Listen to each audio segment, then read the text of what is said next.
Cara, conta um pouco, só assim, pela definição, né? A gente sabe que você é uma referência em construção financiada, mas dá uma palhinha por cima do que é a construção financiada, qual que é o grande insight dela, pra gente ir percorrendo aqui, que a gente tem pergunta pra cacete aqui hoje. Boa, boa. Cara, primeiro ponto para falar sobre construção financiada, eu sempre gosto de me espelhar nos grandes. Então, quando eu falo grandes, é as grandes incorporadoras, as grandes construtoras. E se tu for olhar uma MRV, uma Cyrela, qualquer grande construtora, eles não constroem com o dinheiro deles. Eles constroem com o dinheiro do banco.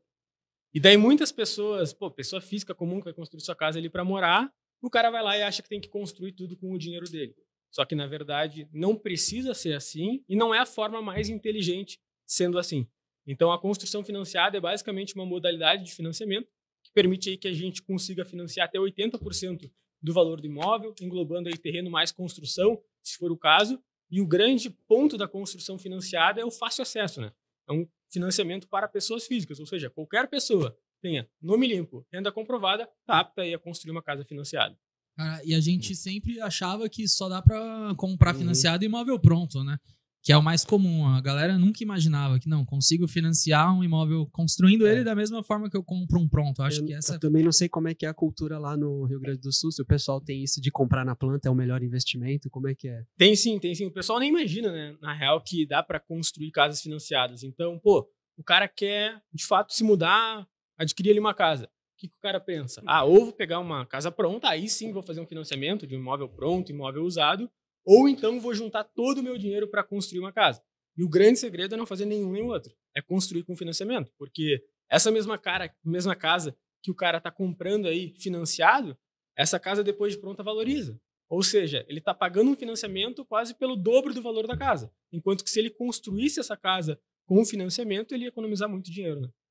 Ele tem a margem da venda do imóvel ali junto com ele, né? Perfeito. Como se fosse um produto normal que a gente tá vendendo no mercado, né? Quando você compra direto de fábrica, vamos dizer assim, você tem um desconto, né? Exato. Imagina, o cara vai construir uma casa ali que vai, entre terreno mais construção, vai gastar 1 milhão. Uma casa dessas é vendida no mínimo 1,5 milhão. O que vale mais a pena? Ele pegar ali financiamento, pagar juros sobre 1,5 milhão ou sobre 1 milhão? Então aí que tá o grande ponto da construção financiada, né? E acho que um dos maiores barreiras de entrada da pessoa na construção financiada de casas talvez é não conseguir enxergar esses números, né? E acho que até uma coisa legal que o Rafael traz nos conteúdos dele é que ele traz realmente a diferença dos números de cada etapa, né?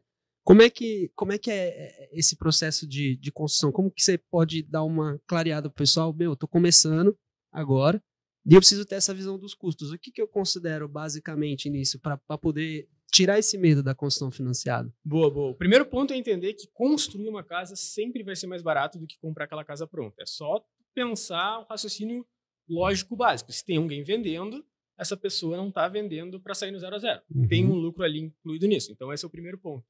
Só que realmente, uma coisa que eu até tento trazer ali nos meus conteúdos é trazer valores reais na prática, de casas de mais baixo padrão, casas de mais alto padrão, porque isso é uma informação difícil de ter. Então, o cliente que vai construir a casa dele para morar, ele não tem consciência que aquela casa que ele quer comprar, que está a 1,5 milhão, a 1 milhão, quanto custaria para ele, de fato, construir ela. Então, é isso que eu tento trazer ali nos números, né? Realmente, construir essa casa por tal valor o metro quadrado, o terreno foi X, olha por quanto essa casa está sendo vendida. Então, é entender os dois pontos, né? A questão de ser mais vantajoso para o cara que vai de fato morar nessa casa, ele está construindo. E quem não quer morar numa casa, mas sim quer ter um investimento, entender que, existe uma forma de eu construir uma casa com ali, vamos dizer, 20% do valor dessa casa, e quando eu vender essa casa, eu vou ter um lucro que muito provavelmente vai ser maior do que eu tirei de dinheiro do meu bolso. Então, a gente tem ali um ROI, um retorno sobre investimento, maior do que 100%, porque, naquele exemplo ali do imóvel de 1 milhão, o cara tirou 200 mil do bolso e os outros 800 mil vieram proveniente de financiamento. E, uma casa 1,5 milhão, vai lá tirar imobiliária, imposto sobre ganho de capital, vai sobrar uns 300 mil reais ali pro cara de lucro líquido. Ele botou 200 mil, em um ano e meio, voltou de lucro para ele 300 mil reais. Então, é difícil achar outros negócios que trazem essas margens. Ele já tá abrindo o jogo aqui pra gente. Vamos com calma. Mas, eu imagino, assim, que pra galera que não conhece, eles têm medo. Você pode até me confirmar se tô falando besteira ou não. Eu imagino que essa questão da viabilidade, que o Mate falou, o cara não imagina como vai custar, se vai ter margem, se não vai ter margem. Outro ponto que eu imagino é o cara não ter know-how. Porque ele fala, pô, não sou do mercado imobiliário, não sou engenheiro, não sou nada disso. Como que eu chego nesses Eu vou números? reformar uma casa já é difícil. Todo mundo tem medo da trabalho. Imagina construir. Acho que o cara tem mais medo da construção do que do financiamento. Porque o financiamento ele faz. E eu acho que o outro seria o que não sabe realmente. Exato. Cara, de fato, assim, obra é sinônimo de dor de cabeça no Brasil. Todo mundo que pensa obra, o cara já fica aquela coisa, meu Deus, obra, reforma, qualquer que seja a obra, o cara já acha ali que vai ser uma dor de cabeça. Mas falando assim de construir para vender, esse cara que pensa em, pô, vou pegar um financiamento para construir para vender, na minha opinião, esse cara não tem que se preocupar com obra. Ele tem que contratar alguém que vá se preocupar com obra. Então, trazendo para vocês, tem vários alunos que são investidores, então o cara constrói para vender e o cara nunca nem pisa na obra. Só que ele vai lá e contrata uma construtora, contrata um arquiteto. Então, ele faz a parte de inteligência do negócio. Isso sim, o cara vai ter que... Mas o cara que vai morar também, né? Não tem que se preocupar com isso. O cara tem que ter os dois, no caso, né? Perfeito, perfeito. E o grande ponto disso, que é até um assunto que eu defendo bastante, que com a construção financiada a gente consegue meio que mudar uma cultura da construção civil que na minha forma é errada, é o seguinte, o processo tradicional de uma pessoa construir a sua casa, ele já vem de muita desinformação. A pessoa não sabe direito o que ela está fazendo, mas ela quer construir a casa. Aí qual é o primeiro passo? O cara vai lá e procura um arquiteto. Aí ele fala para o arquiteto, eu quero ter suítes, fachada imponente, vidro na sala, pé direito duplo, ripado de madeira, concreto aparente. O arquiteto, feliz da vida, vai lá e faz o trabalho dele.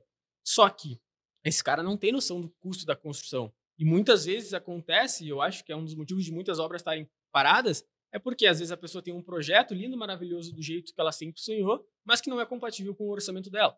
Então, o que eu defendo é sempre fazer o caminho inverso. E eu acho que os arquitetos também têm que pegar essa cultura. Tem muitos que têm essa cultura de, pô, beleza, estamos fazendo um projeto, mas vamos fazer com um custo compatível. Então, é bem aquela sacada de, pô, vamos lá, vou construir uma casa. O dinheiro vai vir parte de mim, recursos próprios, e parte de financiamento. Quanto que eu tenho de recursos próprios mais financiamento? Tenho X, beleza. Então, eu vou fazer um projeto que seja do jeito que eu quero, do jeito que eu sempre sonhei, mas que esteja dentro desse orçamento. Então, cabe ao cliente, daqui a pouco, através de informação, que é o que a gente tenta fazer na internet, passar isso para o arquiteto, ou o arquiteto ter essa consciência, ou daqui a pouco tu pegar uma construtora que já faz todo esse processo, porque daí sim ela vai trazer essa consciência. Porque eu acho que é um grande erro, assim, tu sair fazendo um projeto arquitetônico sem ter noção de custo de construção. Então, às vezes, o cara que é leigo mesmo, assim, pô, o cara não vai chamar construtora, não vai achar um cara que manja de construção financiada. Cara, fala assim, beleza, tu tem noção ali do que tu quer no projeto arquitetônico? Cara, dá uma sondada nas construtoras. Fala assim, quanto é que tá mais ou menos o custo do metro quadrado? Beleza, óbvio que o valor por metro quadrado não é o correto, mas tem uma noção, se é 4 mil, se é 13.500, beleza. Então, se tu tá construindo uma casa de 200 metros quadrados, a tua casa tende a custar perto daquele valor. Com essa informação, ele já chega com uma informação melhor pro arquiteto do que simplesmente o que ele sempre quis, né? Você já viu que o cara, ele é engenheiro, né? Ele faz jus ao nome da página dele, engenheiro do zero. Né? Mas esse é um ponto que a gente sempre bate aqui, né, no podcast. Exato, é um ponto que, por exemplo, dentro disso que ele falou, eu vejo uma barreira também que é exatamente, o cara não sabe ser incorporador, né? Que é alinhar todas as pontas necessárias para se construir uma casa. Muitas vezes o cara deve achar que para levantar uma casa, e aí que entra também a questão cultural do cara achar que obra é uma dor de cabeça, porque ele está acostumado com, beleza, vou contratar o arquiteto, ou eu vou no pedreiro direto, aí a gente faz um desenho ali à mão e começa a construir. Então ele não sabe que de todas essas pontas necessárias que precisa para você fazer um projeto legal, com viabilidade legal, e aí ele acaba metendo os pés pelas mãos, né? Pela falta de informação. E aí vem aquelas falas, mas aí vai custar o dobro, tudo custa o dobro. Claro, no meio da obra você quer mudar o porcelanato que você tava pensando, no meio da obra você quer pôr uma banheira, e aí no meio da obra você quer ter um rooftop no último andar, aí fica caro. E aí é o que você falou, você enxerga muitas casas paradas, né? Muitos projetos parados, porque é o que? O cara meteu os pés pelas mãos, não consegue ali arcar com aquilo, e aí ele acaba... por uma experiência ruim, acaba disseminando essa cultura para as outras pessoas. E aí cria-se essa crença. Essa crença de que obra é um problema. Exato. E beleza, existe todo esse problema e também existe a questão que, cara, muitas construtoras realmente às vezes não honram ali com a palavra. Sabe? Então tem aquela ponto, coisa de... A picaretagem. E até às vezes não é nem picaretagem, mas tipo, uma construtora convencional, quando o cliente chega para ela, ele precisa daquele cliente, assim, de forma geral. E daí, se ele sabe que os concorrentes estão cobrando, sei lá, R$4.000 o metro quadrado, o cara vai cobrar 3.800 para fechar aquela obra. Só que muitas vezes essa diferença faz o cara não ter lucro, quebrar, fazer a obra ficar parada. Então, eu acho que é muita informação de fato, sabe? Então, por isso que existe também nessa cultura de construir não ser algo positivo, de ser um problema, de ser uma dor de cabeça, mas não precisa ser assim. E um ponto que, assim, isso é inegável, isso o cara pode odiar construir, mas isso aqui ele não pode negar. Aquela casa que ele construiu vai ser sempre mais barata do que se ele vender essa casa. Isso é ponto, isso é primordial.